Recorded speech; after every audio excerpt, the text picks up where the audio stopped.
तो आज हम लोग फिर से बिलियन चैप्टर को आगे पढ़ने जा रहे हैं। आज बिलियन चैप्टर का तीसरा लेक्चर होगा और हम लोग पिछले लेक्चर में पढ़ रहे थे बिलियन की सांद्रता की इकाई। तो बिलियन की सांद्रता की इकाई में देखे हम लोग बिलियन की सांद्रता को 4 या 5 तरह की इकाई से व्यक्त किया जाता है। पहला था मोलरता, दूसरा मोललता, तीसरा मोल प्रभाज। फिर हम लोग देखे थे बिलियन की सांद्रता की इकाई प्रतिशत में, बिलियन की सांद्रता की इकाई प्रतिशत में। तो उसमें हम लोग पढ़े थे द्रव्यमान प्रतिशत, जिसको हम लोग percentage weight by we weight कहते हैं। दूसरा पढ़े थे द्रव्यमान आयतन प्रतिशत, जिसे हम लोग परसेंटेज वेट बाय वॉल्यूम भी कहते हैं। तीसरा हम लोग पढ़े थे आयतन प्रतिशत, जिसे हम लोग कहते हैं परसेंटेज वॉल्यूम बाय वॉल्यूम। तो इतने तरह की यूनिट्स के बारे में हम लोगों को स्टडी करना है। तो हम लोग मोलरता और मोललता देख चुके थे। मोलरता में हम लोग क्या कहे थे? मोलरता में कहे थे 1 लीटर बिलियन में कुल विलय की मोलों की संख्या को मोलरता कहते हैं। और मोललता के बारे में बताए थे 1 केजी विलायक में, क्या कहते हैं? 1 केजी विलायक में उपस्थित कुल विलय की मोलों की संख्या को हम लोग क्या कहते? मोललता कहते हैं। तो आज हम लोग मोल प्रभाज देखेंगे। मोल प्रभाज है क्या? तो सबसे पहले हम लोग इसको समझने की कोशिश करेंगे साथी। तो हम लोग क्या जानते हैं फ्रेंड्स, हम लोग जो अभी सॉल्यूशन पढ़ रहे हैं वो कैसे सॉल्यूशन को पढ़ रहे हैं?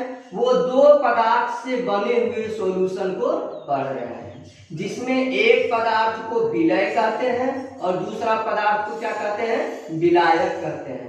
जैसे अगर हम लोग ये चीनी और पानी, चीनी को हम ए से डिनोट कर रहे हैं, पानी यानी वाटर को हम लोग बी से डिनोट कर रहे हैं। तो ये चीनी और पानी 2 पदार्थ से बना हुआ हमारे पास सॉल्यूशन है, विलियन है। इस विलियन में वाटर विलायक का काम कर रहा है और चीनी विलय का काम कर रहा है। तो हम लोग मोल प्रभाज कैसे निकालते हैं? मोल प्रभाज अलग अलग निकालते हैं, वाटर का मोल प्रभाज, चीनी का मोल प्रभाज। इस तरह से रेशियो, एक तरह से कहिए कि दोनों का रेशियो कितना रेशियो में मिला हुआ है, तो वो हम लोग यहाँ पर निकालते हैं। जैसे अगर चीनी का मोल प्रभाज निकालना रहे तो हम कैसे निकालेंगे?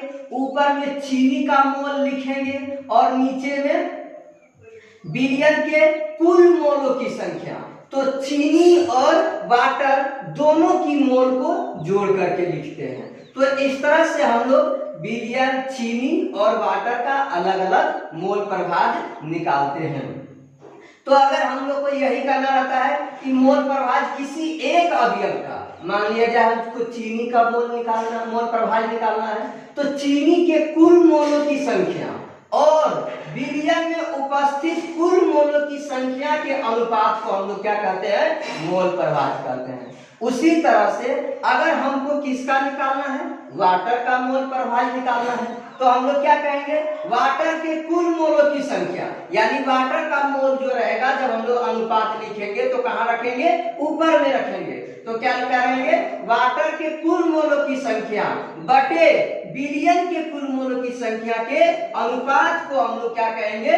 मोल प्रभाज कहेंगे। किसका मोल प्रभाज? वाटर का मोल प्रभाज। तो इसी के आधार पे हम लोग मोल प्रभाज को डिफाइन किए हैं। मोल प्रभाज को क्या डिफाइन किए हैं? कि बिलियन में किसी एक अवयव के मोलों की संख्या, हम लोग बिलियन में अलग अलग अवयव का अलग अलग मोल प्रभाज निकाल पाते हैं, एक साथ नहीं। इसीलिए यहाँ पे लिख रहे हैं बिलियन में किसी एक अवयव की मोलों की संख्या और बिलियन में कुल मोलों की संख्या के अनुपात को मोल प्रभाज कहते हैं। तो बिलियन में किसी एक अवयव की मोलों की संख्या और बिलियन में कुल मोलों की संख्या के अनुपात को मोल पर भाग करते हैं। जैसे अगर हमको निकालना है चीनी क्या है, विलय है, चीनी विलय है, इसमें वाटर क्या है, विलायक है इसमें, तो कहेंगे विलय की मोल पर भाग बताइए, तो हम लोग क्या करेंगे, विलय के मोल को ऊपर लिखेंगे और विलयन में कुल मोल यानी चीनी के मोल और वाटर के मोल दोनों को जोड़ करके यहाँ पे लिख देंगे, तो निकल जाएगा विलयन में कुल मोल। तो इस तरह से हम लोग विलय के मोल प्रभाज निकाल लेंगे। अगर हमको कहे विलायक के मोल प्रभाज बताइए तो क्या करेंगे, विलायक के मोल ऊपर लिख देंगे और विलयन के कुल मोल की संख्या को नीचे लिख देंगे। ये दोनों का अनुपात हम लोग इसी तरह से लिखते हैं 1/2, और इसको हम लोग इस तरह से भी व्यक्त करते हैं 1:2, ये हो गया अनुपात, ये भी अनुपात के रूप में है। तो ये जो रेशियो है इसी को हम लोग क्या कहते हैं, मोल प्रभाज कहते हैं। फिर से समझ गया फ्रेंड्स, देखना है, फिर से समझना है कि क्या कर रहे हैं हम लोग, मोल प्रभाज जो निकालते हैं वो विलयन में उपस्थित अवयव का अलग अलग निकालते हैं। जैसे चीनी का निकालना हो मोल प्रभाज तो हम लोग चीनी के मोल को ऊपर लिखेंगे और विलयन में कुल मोल जो है उसको नीचे लिख देंगे, इससे हमारा चीनी का मोल प्रभाज निकल जाएगा। पानी का मोल प्रभाज निकालना है तो पानी का मोल ऊपर लिखेंगे और विलयन के कुल मोल जो है नीचे लिख देंगे, इससे हमको पानी का मोल प्रभाज निकल जाएगा। मोललता और मोल प्रभाज, इस पर सवाल बोर्ड में पूछे जाते हैं। हम लोग एक बार विलयन की सांद्रता की सारी इकाई को पढ़ करके कुछ सवाल हम लोग इस पे बना लेंगे, लेकिन आपको क्या करना है, सारा फॉर्मूला को याद रखना है, तो वहां पे आप सवाल बना पाएंगे। ऐसे हम साथ में भी सवाल बता सकते हैं, सोचे हैं कि सब सारे सवाल को एक साथ बताएंगे, क्योंकि फॉर्मूला पुटिंग सवाल बनाना आसान है, सिर्फ आप फॉर्मूला याद रखेंगे आपका सवाल बन जाएगा। लेकिन इंटर कन्वर्जन का जो सवाल आता है जो बोर्ड से थोड़ा सा लेवल ऊपर है, उसको बनाने के लिए एक बार आपको सारा सांद्रता की इकाई को पढ़ लेना है अच्छी तरह से, फिर हम लोग सवाल बनाएंगे। तो देखेंगे विलयन की जो सांद्रता की इकाई जो है उसको हम लोग को किस में व्यक्त कर रहे हैं, परसेंटेज के टर्म में बताना है, प्रतिशत में बताना है। तो वो जब प्रतिशत में विलयन की सांद्रता दिया हुआ रहेगा तो हम लोग उसको कैसे समझेंगे, तो यहाँ पे देखना है। जैसे पहला आपको दिया हुआ रहेगा यूनिट द्रव्यमान प्रतिशत में, द्रव्यमान प्रतिशत में किसी विलयन की सांद्रता बता दिया जाएगा। इसको आप ऐसे समझिए, जैसे यहाँ पे हम लोग क्या किए, एक कंटेनर में मार्केट से हम लोग एक विलयन खरीद के लाए। यहाँ पे क्या किए, मार्केट में हम लोग एक कंटेनर, मार्केट में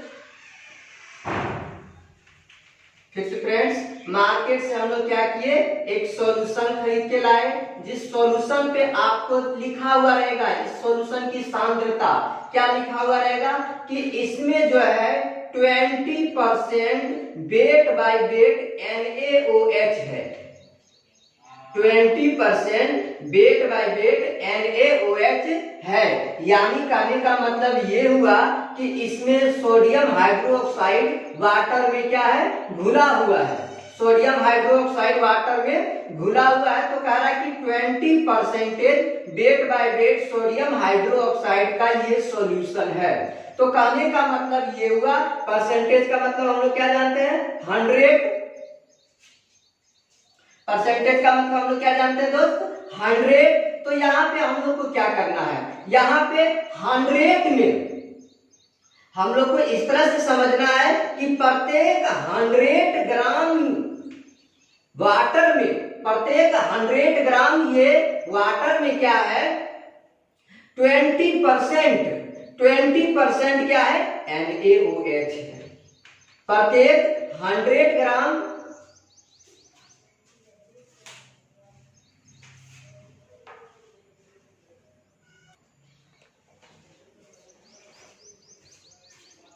हाय फ्रेंड्स, तो अब हम लोग क्या देखेंगे, विलयन की सांद्रता की इकाई प्रतिशत में कैसे व्यक्त किया जाता है। किसी विलयन की सांद्रता को प्रतिशत में व्यक्त दिया हुआ रहेगा।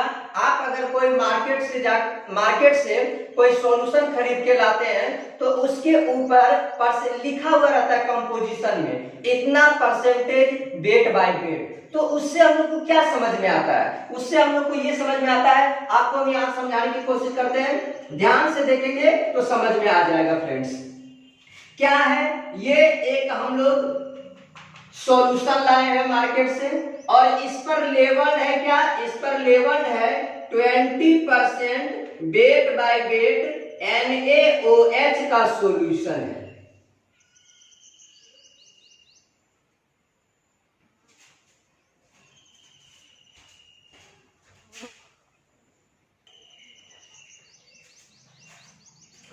तो फ्रेंड्स अब हम लोग देखेंगे विलयन की सांद्रता की इकाई किसमें? प्रतिशत में। कैसे किसी विलयन की सांद्रता को प्रतिशत में व्यक्त करते हैं, या किसी विलयन पर जब आपको प्रतिशत में उसकी सांद्रता लिखा हुआ रहेगा तो आप उसको कैसे समझेंगे? तो यहां सबसे पहले प्रतिशत का मतलब क्या समझते हैं? प्रतिशत का मतलब समझते हैं 100। परसेंटेज का मतलब 100%, सेंट मतलब 100 और पर मतलब पर 100 पर उसमें कितना दिया हुआ है, तो वो यहां से अब हम लोग समझेंगे। द्रव्यमान प्रतिशत क्या दिया गया है? द्रव्यमान। तो यहाँ पर 100 ग्राम विलयन में उपस्थित विलय की मात्रा को द्रव्यमान प्रतिशत कहते हैं।